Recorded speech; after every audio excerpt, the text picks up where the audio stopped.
Welcome back, everybody, to We Are TPM. You are here this week again with John Teixeira and myself, Kyle Teixeira, to discuss all things property management, real estate. Just kidding.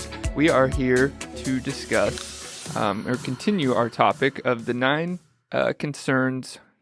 The 9 things. I can't even do it today. The 9 concerns you may have when thinking of renting your home. There you go. That's it. And this week, we're going over the concern of what if they mess up my house? Yep. So just a reminder, if anybody's ever talked to you or mentioned, hey, maybe you should rent your home, these are the things that a lot of people that haven't considered it, these are the objections that run through their brain, right? Mm-hmm. So we've gone through, I need money. We've gone through, what am I going to do next, right? And so this one is another really common one that we hear a lot, huh? What if somebody trashes my house, right? We should call this the 9 fear-based decisions when thinking of renting your home, right? Yeah, well, some of them have some validity to them, right? And so let's kind of go through this. I got some points here and I don't want to talk through. So what if somebody trashes my house? And so we've talked about this several times before on how bad stories get regurgitated, especially in this day of age with social media, right? Yep. What makes a good headline, right? It's usually the best or the worst, right? So, and that's kind of what you're getting at is that these stories that get amplified and regurgitated or word of mouth, all that stuff are the horror stories. We call them horror stories because they're rare. So when you got a story like Steve's where he's got a tenant in his house for the past 18 years that doesn't want to leave, right? And doesn't ask him to do repairs and everything goes nice and easy, right? Mm-hmm. Nobody tells that story. Now, maybe when it's that extreme, they might tell it to their buddies, hey, you should buy a rental property. But for the most part, that property doesn't get regurgitated and told over and over again and spread like wildfire. But somebody trashed my house and I had to replace every toilet and there was holes in every wall and yada, yada, yada. That story gets told over and over again and handed down to generations. Well, and because that's, no matter what landlord you are, no matter what property you have, there's different outcomes and different types of people of how they'll treat your house. It's just a fact of life, right? And you could have the worst property that tenants treat the best, and, you could have the latter. So, by the way, shout out to Steve, Podcast Mansfield. He helps us do this every single week. Since I just brought him into the show by throwing his scenario out there, I figured we ought to give him a little shout out. No? Yeah, Podcast Mansfield. Check it out. There you go. Check it out. Thank you. It's the only one you'll find that's better than ours. So, well, I don't know about that, but so all right. So the second thing is when we place and screen tenants, right? We do it so extremely thoroughly that when we don't have this happen, right? So like our tenants that we place when they leave, we don't show up to a trashed house. Now we often show up to trashed houses, but that is when somebody else placed the tenant, usually. Generally, yes. And I don't like the blanket statements. I'm a little bit of a superstitious person about some things. Because then we're going to make something happen. Always of the time, yes, you are correct. And I'm going to put it at most always. But in general, it's because of the diligence, and we're going to wrap it up with this, but the diligence that we do up front puts a better person that's more responsible in your home and gives you a lot less. And you mentioned it at the top about fear-based decisions. Those decisions that people make that are fear-based often lead to this end result of a trashed house. Mm-hmm. Well, and kind of getting onto the screening, I mean, you can never with 100% certainty screen and vet a tenant to know they won't trash a house, right? Because you can't, intentions of people, no matter what their credit is, no matter what their history is, can change and different things can happen. But it's really the flip side of that coin of not making blind decisions. That's the common problem, and the tenants that we get that cause a lot of these problems, whether they're transfers or from a landlord or someone we didn't place, a lot of times it's that those things weren't even looked at. Right. That's the biggest problem. Like rental gut verification. feelings don't get good tenants. Rental verification. How many times have we saw an application that we really liked or that we were maybe prepared to accept, and then we got to that rental verification step, and we asked the common question that we asked the previous or current landlord: would you rent to this person again?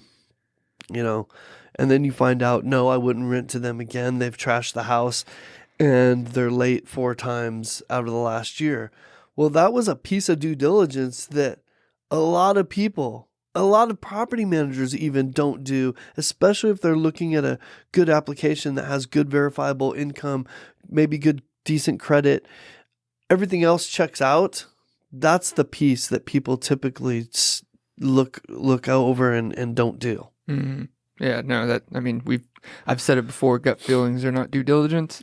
And, and, you have to look at those things. I mean, pretty much when we get transfers from a landlord or a lot of times even another property manager, I can say with pretty much 100% certainty I've never gotten transferred a credit report, never gotten transferred a background check. At best, I get the application, right? So I don't even know what verification process you went through.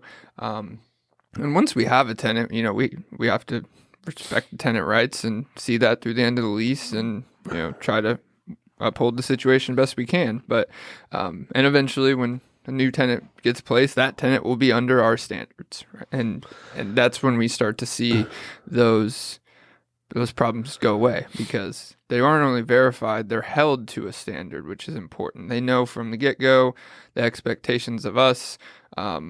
They know we have all this information and all that stuff, security deposits. And when it's done right, it's more of a holding, it's a two-way street. I hold you to your agreement and you'll hold me to mine. So, well, that is a kind of a good segue into our next point. And that is, I call it training tenants is what I call it. But really it's kind of like creating the behavior you want out of your tenants, right? By setting up an expectation of what you're going to do. So in our case, we have systems in place for repairs, for rent collection, for all the things that we do that tenants are privy to, right? And they become accustomed to seeing our emails, seeing our videos, our text messages, whatever it is. And so there's a whole process that we've got in place to train our tenants' behavior and what our expectation is for them. Yeah, and it's important. I mean, it's not really transparency. It's more just knowing expectations, because lack of expectations or lack of knowledge can cause anger and a lot of emotions. And the goal is to make this an emotionless process and business, essentially. That'll never happen. But as close as you can get to that bullseye, the better you will do. So. Because setting up expectations makes it easier on everybody, doesn't it? Yeah. And a lot of times that's as simple as that. Understanding, well, this is what Teixeira is going to do, and Teixeira is going to expect this when we move out, or Teixeira is going to do this inspection. So we got to, so just a little bit more accountability involved in our systems, right? That get you to the end line. So what's the flip side of that? Somebody's in a house for 18 years, like Steve's tenant, and he's never looked at it maybe, and he has no idea what condition it is, and they don't call him, and he doesn't care as long as they sent the rent, and then they move out, and he goes and looks at the house to find out that, hopefully it was well kept, but he may go find out that it's been in complete disrepair. They haven't done anything in 18 years. It's worse than he can imagine, right? So that's the flip side, and that happens from no diligence whatsoever on anybody's part. Yeah, and likely wrong expectations. A lot of times it's the tenant thinks, as long as I don't call in repairs and I pay my rent, landlord won't care that this leak is causing water damage to the house, because I never called him, they'll be happy. No, I mean, you had a responsibility to call them contractually, and otherwise. Some tenants are programmed by previous landlords to think that landlords don't want to hear from them. Yeah. Right? We talk about setting up behaviors, right? That expectations and behaviors that we want. Well, sometimes you're reprogramming people from previous landlords doing just that, right? We don't want to hear from you. Don't call me. I've literally heard landlords tell me that they won't repair anything, until it's, over $500 or something like that, right? And so tenants are just programmed sometimes by their previous landlord to behave a certain way. We do see that often because there's certain things that landlords can do that I'd say the industry and property managers can't do. They're held to slightly different standards, Or shouldn't do. Yeah, or shouldn't do. But that it's unclear expectations, or even setting up tenants to be bad tenants for the foreseeable future because of your processes that are so far from the standard or the norm. Right. That really sets it apart. And right. That's why this market of tenants and landlords has so many different structures and leases, and it can vary very strongly. So we make our system standard across the board for that reason. You're never going to have our tenants communicating to another tenant saying that they did this for this way and not for me, and blah blah blah. So right. That's important. So here's another interesting one that seems really elementary to you and I, but we both know that sometimes it's not elementary, and that is a security deposit. So we collect a security deposit basically to protect you from this, right?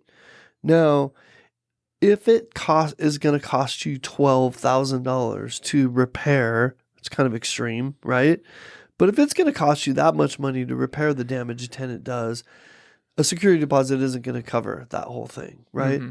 But most repairs are covered by a security deposit. Most tenant negligent type of repairs, when they move out, that we're going to charge them for, are within the amount of the security deposit that they've given us. If your average rent right now is probably $1,800 to $2,000, so we've got $2,000 on file. If you leave and there's $450 worth of repairs, we take that out of that security deposit. Do you find that to be true, Kyle? Yeah. I mean, it's why they call it a security deposit. It's a level of security, and that varies across the industry. Some people want more security, some people want less, but that's the point of it. It's partially to mitigate that fear of is somebody going to mess up my house.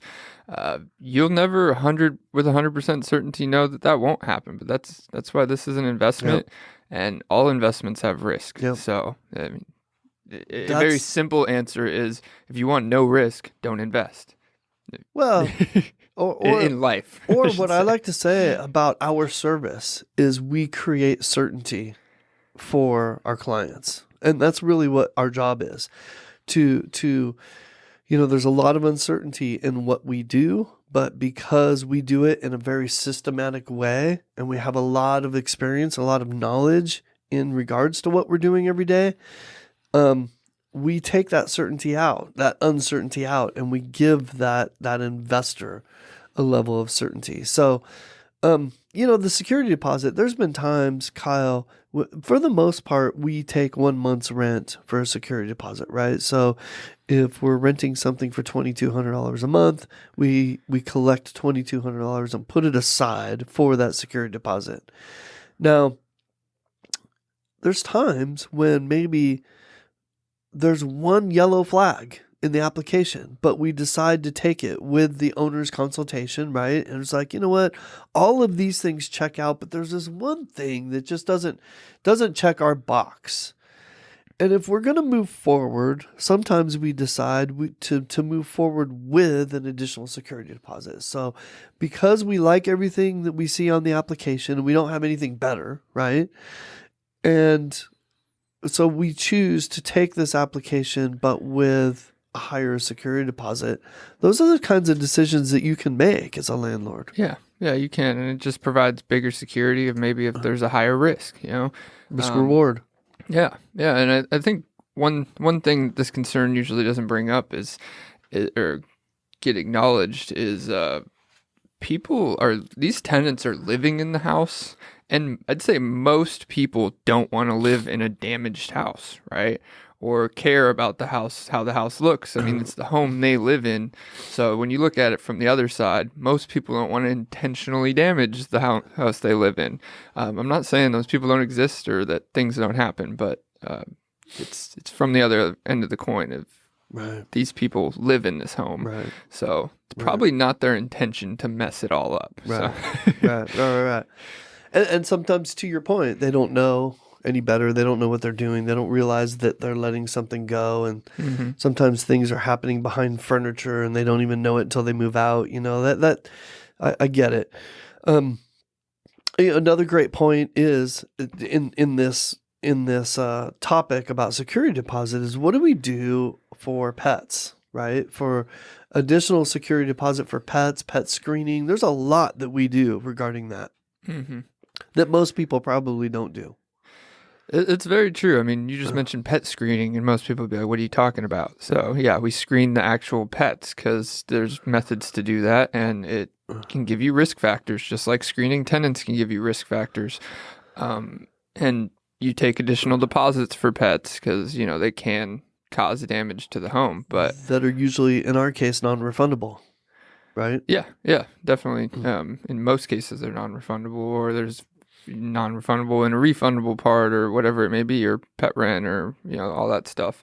So, and that's because there's added wear and tear that comes with pets. There's added risk. And there's added risks that there's going to be damage. Yep. Yeah, and you know, how many times have we walked into a house that's clean, looks great, tenant left it really nice, but as soon as you walk in, you can just smell, it just kind of, that pet smell just hits you because you clean the carpets all day long, and without the proper cleaning and deodorization, that smell just doesn't go away. And the people living there, they didn't know it. They didn't smell it. They lived with it. So they didn't understand, you know, what they were doing to the property just by having the pets there, even if they were clean and responsible pet owners. Yeah, and I mean, those things can happen, and it's all about knowing liability. You know, a lot of that liability is on the tenant, and it's like anything else in life. You're going to go get a pet, you better know the consequences of what that pet does, or all that stuff. So, you know, we're not a school that teaches you all things of what to watch out for, but you know, people learn from experience, and that's kind of how it goes. So let's talk about something else, Kyle. So part of the story that people hear and regurgitate, right? There's a dollar amount attached to that story sometimes. I spent X amount fixing up my house after so-and-so left. I spent X amount this time, then that time. And so when you're regurgitating that story, sometimes that dollar amount goes with it, right? So I want to talk about that a little bit because there are about 100 different ways to repair a home, right? There's 1,000 different people that can do it, and it could range anywhere from, you know, I don't know, $100 to $1,000 to do the same repair. And when we're talking about completely renovating something, now you're talking about a huge, like, whose opinion are you using? What decisions are you making? Do you have the ability to make those proper decisions for your next, you know, to set your home up for your next tenancy? I say all that because we have a lot of experience doing that, right? And it's easy for us to make those decisions. But other people that don't have that same experience, they're struggling with each decision. Should I replace that faucet, or should I fix it with an O-ring, right? Yeah, and you're talking about the judgment calls on each individual decision. Like, yeah, right. Did you say this high number for this tenant moving out because they chipped the bathtub? They put a chip in it, so you resurface the whole thing, right? Was that needed? You know, that was probably smart to do, you know, given the situation. But in a general sense, you blame that whole need on the one chip, or there's a pee spot in the edge of the room and you need to replace the padding or wash the carpet, and you decide, let's go upgrade to vinyl so this never happens, and that costs you 4 times more than actually fixing that problem would have. You know, and that's what really happens sometimes. Not that those get passed along. I'm saying that's at the end of the day, when that turnover's done, that they upgraded that unit to get themselves more rent. Which isn't necessarily a bad decision. No, it's but usually it's a good unfair decision. to attribute that to the somebody trashed my house scenario. Yeah, it's like, the minimum you needed to spend to fix the problems they caused. Right. And then you spent let's say you spent 4 times that because you fixed those problems with upgrades. Right. It's 2 ways to look at it. And you can hire the wrong guy, right? You can hire the wrong guy that costs you more money because you're fixing his repairs. You can hire the guy that's more expensive. Maybe it's not the wrong guy. Maybe it's the right guy, but maybe he's way more expensive than somebody that we would use, right? We use contractors that we know, that we trust, that we know are not going to do us our clients wrong because they value our business. Mm-hmm. And they're also very fairly priced. So we have a really good idea on what things should cost us, even as they're going up in this environment, right? So other people don't have that idea. So when some guy walks in and sells them on, yeah, I could take care of this and renovate this for you, look real nice, and he may have all the right crews doing all the right craftsmanship, but a $10,000 job could easily cost you $20,000 if you hire the wrong person. Yes, and then you in top of that, give the wrong timeline or don't deadline or use the wrong person for because that vacancy reason. is important, isn't it? It is, and a lot of the horror stories like this that I hear, I commonly see people like, we talked about the upgrades inflating the number. Well, what will even compound way quicker on top of that number is rent. So I've heard landlords say, I lost, so-and-so number during this turn. Well, and then justify part of it where, well, it took me 3 months to fix everything they messed up. Because I tried to do it myself. Or you did it yourself, or you hired some person, and now you're adding 3 months of lost rent to that. Exactly. You didn't lose 3 months of rent because of that tenant, unless they, there's some rare situations maybe, like you have to rebuild the whole room. I don't know. But the point is, if that would have gotten done in a week or in 2 weeks, which any turnover we do shouldn't take more than 2 weeks, especially, that's a big difference in lost rent because we have a client right now I'm thinking about that likes to save their money and do their repairs, right? Mm-hmm. Their own repairs. And he's been telling me for about 6 weeks about that we're going to manage this property, that he's getting it ready for us. We just flipped one in 3 days that needed a lot of repairs, and we got it ready. It's literally going to have, actually, it just got pushed back 2 days. So it's literally going to have 5 days of vacancy. This is a home that has had an old tenant that we didn't place in it, that lived in it for a long time. It ended up needing a lot of repair, right? We took it over with this tenant.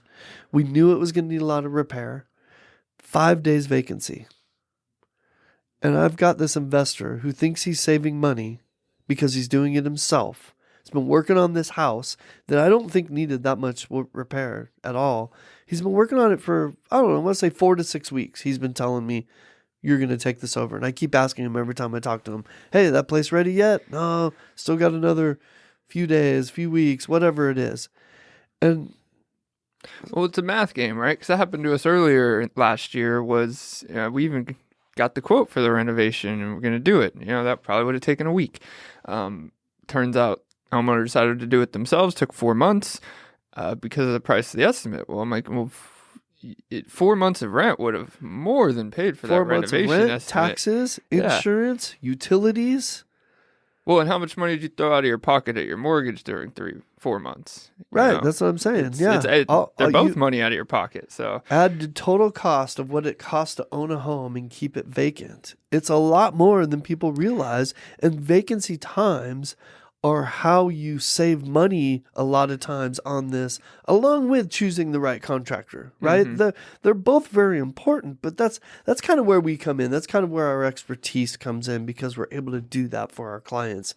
And so if you're out there making those decisions for yourself right now, you just have to understand that both of those things are extremely important, and what that turnover is going to cost you is in vacancy time and the actual cost to repair.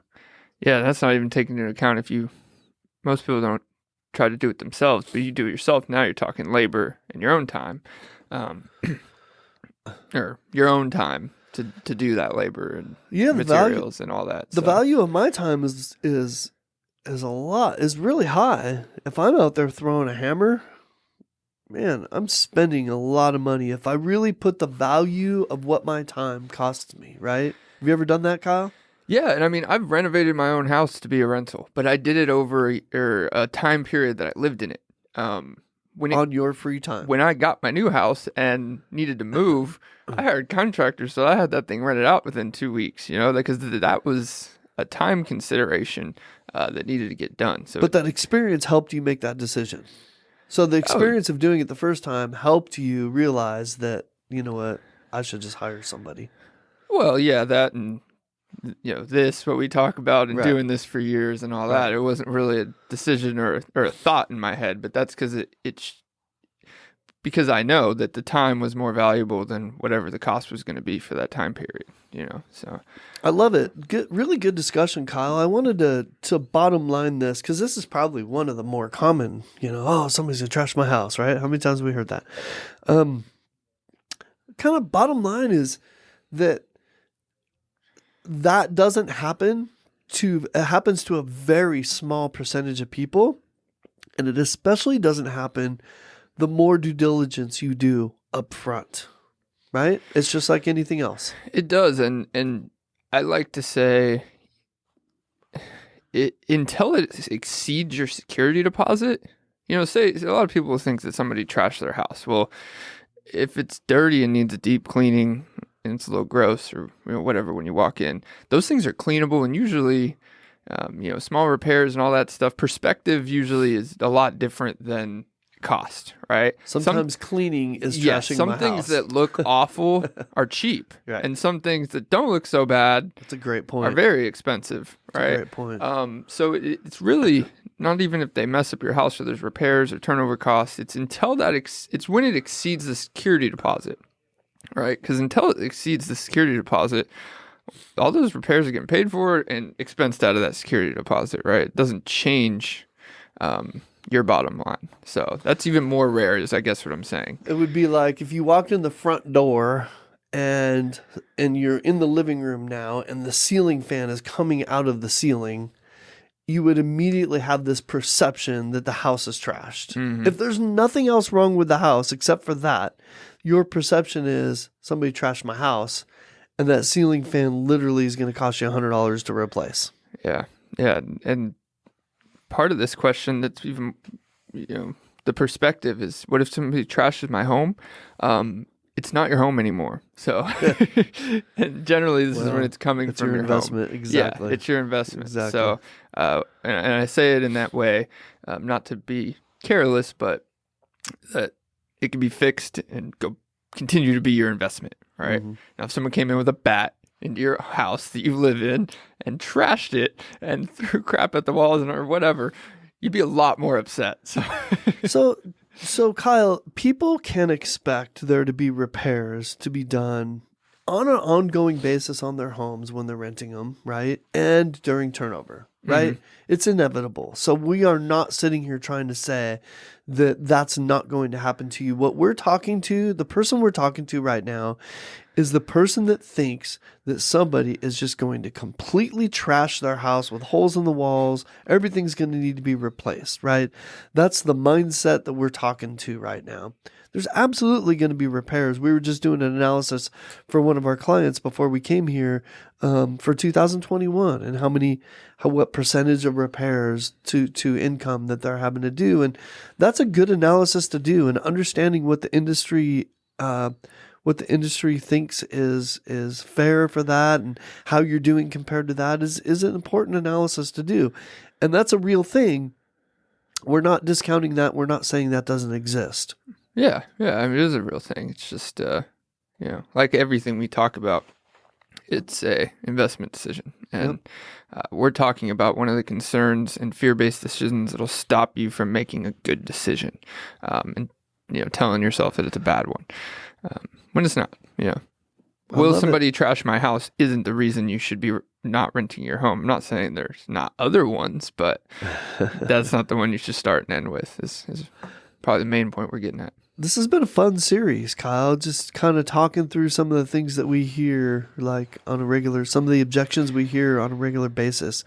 I don't know which one we're going to cover next week. I know we got 5 more. Is that right? Yeah, but if you're interested, you can tune back in and find out. So there we go. Well, if you guys have any questions or want to talk to us about any of these, get a rental analysis or just anything you may want to discuss, give us a call, 817-818-9039, or you can always shoot us a little passive email with your rental properties and we'll tell you what they're worth, or shoot us an email that, how you're in town, you want to go hang.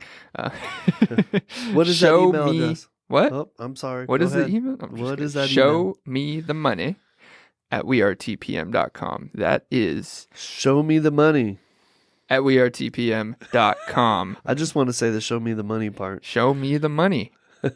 Show me the money at We Are TPM. Yeah, so like Kyle said, you know what? If you're just curious what we could do for your portfolio, right? Just shoot us addresses and rents. It's just curiosity. Like, hey, what? So you could know what the cost of having somebody do this for you is, and whether it'll pay for itself or not, right? Yeah, the rents part is to show, so we could show you if it'll pay for itself. Right. But if you're not comfortable doing that, just send us the properties. We'll give you honest estimates of what we'll get for you. Yep. Love it. All right. Closing us out. Yep. Everybody have a happy new year, and we'll catch you on the next one. All right.